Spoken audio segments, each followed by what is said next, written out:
Assalamualaikum warahmatullahi wabarakatuh. Kembali lagi di JC Channel, Jen's Classes Channel, dimana kali ini kita akan ngebahas tentang TOEFL strategy, yaitu bagian structure, yang mana topik kita kali ini adalah tentang membahas tentang error in plural noun. Jadi kalau udah dengar kata error, berarti soalnya pasti keluarnya di written expression. Nah, apa maksudnya error in plural noun? Maka kita akan ngebahasnya mulai dari dasar sekali. Jadi noun itu mempunyai dua bentuk atau dua jenis, yaitu countable noun dan uncountable noun. Countable bisa dihitung, uncountable tidak bisa dihitung. Ketika kata benda itu dalam bentuk bisa dihitung, maka dia mempunyai dua bentuk pula, yaitu singular form dan plural form. Sementara kalau dia uncountable noun, dia hanya mempunyai satu bentuk. Dia selalu dalam bentuk singular atau selalu dalam bentuk tunggal. Nah, untuk lebih detailnya tentang countable dan uncountable, bisa cek video kita terkait uncountable dan countable noun. Kita balik lagi ke sini. Maka bisa kita simpulkan bahwa ketika lihat ada kata benda dalam bentuk plural atau jamaknya, maka pasti si kata benda itu adalah countable noun. Sementara untuk uncountable noun, dia tidak punya bentuk jamak sama sekali, maka ketika dia dalam bentuk jamak, maka pasti salah, incorrect. Nah, noun ketika dalam bentuk jamak, dia akan ada penambahan S atau IS di belakangnya rata-rata. Maka ketika dalam soal TOEFL ngelihat ada kata benda di garis bawahi dan si kata benda itu dalam bentuk jamak atau pluralnya, di mana ditandai dengan penambahan S atau IS di belakang kata benda tersebut, maka yang pertama kita lakukan adalah kita harus pastikan apakah dia countable noun atau uncountable noun. Kalau dia uncountable noun, maka pastinya dia salah, karena uncountable noun tidak memiliki bentuk jamak. Jadi itu teorinya. Lihat kata benda dalam bentuk jamak yang ditandai dengan penambahan S atau IS, cek apakah dia countable atau uncountable. Kalau dia countable maka benar, kalau dia uncountable maka dia salah. Contohnya, kita lihat di sini ada kata benda informations yang digaris bawahi, di mana information ada S di belakangnya. Nah, perlu kita ketahui bahwa information itu adalah uncountable noun. Maka secara aturan dia tidak boleh ada penambahan S di belakangnya, walaupun maknanya dia banyak, kan 100 triliun pieces of information. Maka di sini dia salah. Harusnya information biasa. Jadi walaupun secara makna atau diartikan dia banyak, berhubung dia uncountable, dia tidak boleh dibuat dalam bentuk jamak. Dengan arti lain, dia tidak boleh ada penambahan S ataupun IS.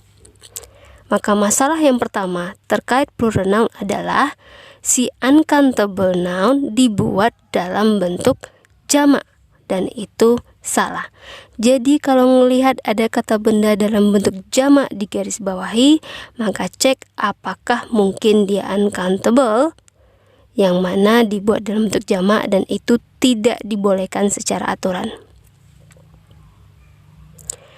Yang kedua, jadi tadi kan countable mempunyai bentuk tunggal dan jamak. Nah, si bentuk jamak atau si plural form ini memiliki dua jenis pula. Ada namanya regular plural form dan ada namanya irregular plural form. Kalau dia regular, maka ketika dia dalam bentuk jamak, tinggal ditambahkan S atau IS setelah di akhir kata bendanya. Tapi kalau yang irregular itu mempunyai aturan khususnya. dan itu lumayan panjang, maka silahkan dicek video kita khusus untuk irregular proform dengan judul unusual proform. Di situ kita ngebahas secara detail apa-apa saja yang kita kategorikan sebagai irregular proform berikut dengan latihannya. Kita balik lagi ke sini. Apa hubungannya dengan TOEFL? Nah, coba kita perhatikan contoh berikut. Itu ada kata benda dalam bentuk jamak. Nah, maka yang pertama kita cek tadi yang teori kita sebelumnya, apakah si child ini uncountable atau countable. Child adalah countable, maka dibolehkan dia mempunyai bentuk jamak. Sekarang yang kita cek adalah apakah child bentuk jamaknya memang regular dengan penambahan s atau is atau irregular. Nah, childs kalau dia bentuk jamak tidak boleh ada penambahan s atau is karena dia termasuk berbentuk irregular proform, dimana kalau dia berbentuk jamak maka tidak ada penambahan s atau is tapi ditambahkan dengan children. Jadi biasanya yang irregular proform ini biasanya berasal dari bahasa lain, salah satunya adalah dari bahasa Latin.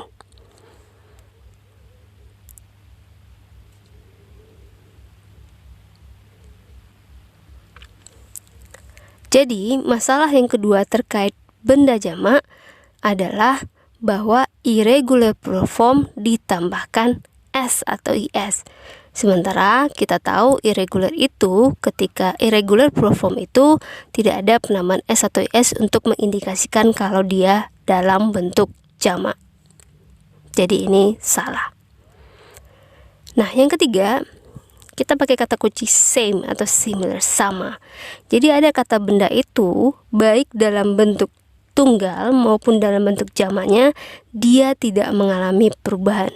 Contohnya adalah ketika kita bilang satu ikannya a fish, tapi ketika kita bilang ikannya banyak, many fish. Coba perhatikan, fish di sana tidak mengalami perubahan walaupun jumlahnya lebih dari satu.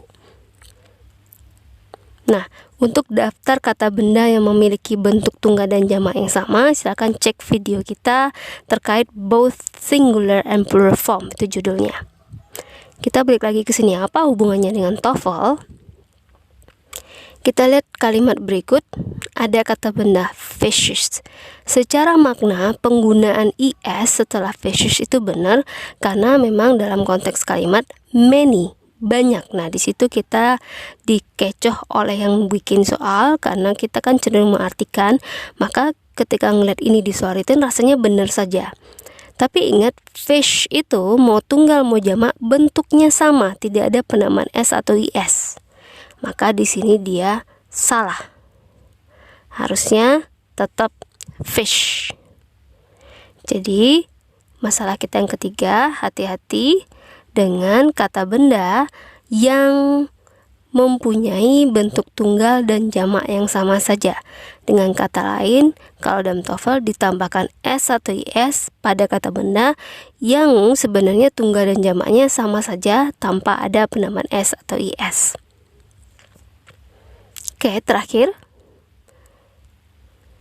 Nah, kata benda jamak biasanya diikuti oleh beberapa atau oleh quantifier tertentu.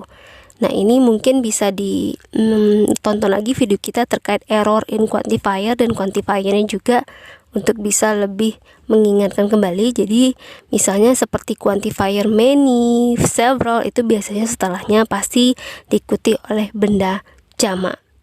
Nah, kalau kita bawa ke sini, ketika melihat ada kata benda jamak di garis bawahi, selain kita cek apakah dia uncountable, contohnya soal ini, eruption dalam bentuk jamak nih pakai S, yang pertama kita cek apakah dia uncountable. Eruption bukan uncountable, dia termasuk countable karena bisa diklasifikasikan, maka dia boleh bentuk jamak. Yang kedua kita cek apakah dia irregular proform. Eruption memang ketika jamak pakai S, maka di sini dia benar. Apakah eruption itu bentuk jamak dan tunggalnya sama? Tidak. Kalau udah hafal daftarnya, tidak. Eruption memang ketika jamak dia ada penambahan s atau is. Nah, maka yang keempat kita cek adalah sebelum dan sesudahnya. Sebelumnya, eruption biasanya akan diikuti oleh beberapa quantifier tertentu. Kita cek sebelum eruption ada kata one. One itu bukanlah quantifier yang selalu diikuti oleh benda jamak. Dengan kata lain, penggunaan one di situ kurang tepat untuk menerangkan eruption. Maka berhubung eruption yang digarisbawahi, maka salahnya adalah di eruptionnya yang harusnya tidak pakai S karena quantifiernya adalah one.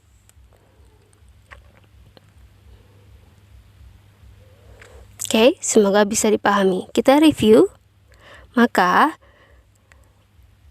quantifier tambah plural noun, jadi ada quantifier yang selalu diikuti oleh plural noun. Jadi hati-hati dengan penggunaan quantifier yang kurang tepat untuk menerangkan kata benda jamak. Maka ingat, ketika dilihat di soal written ada benda jamak sedang digarisbawahi, yang pertama kita cek apakah dia uncountable atau dia irregular, atau mungkin dia memiliki bentuk jamak dan tunggal yang sama, atau mungkin quantifiernya yang salah.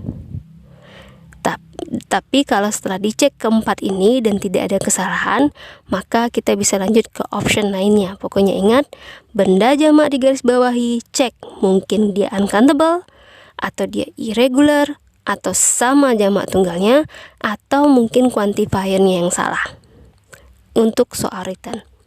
Oke, semoga bisa dipahami dan bermanfaat. Semoga sukses selalu untuk ujian TOEFL-nya. I think that's all. Assalamualaikum warahmatullahi wabarakatuh.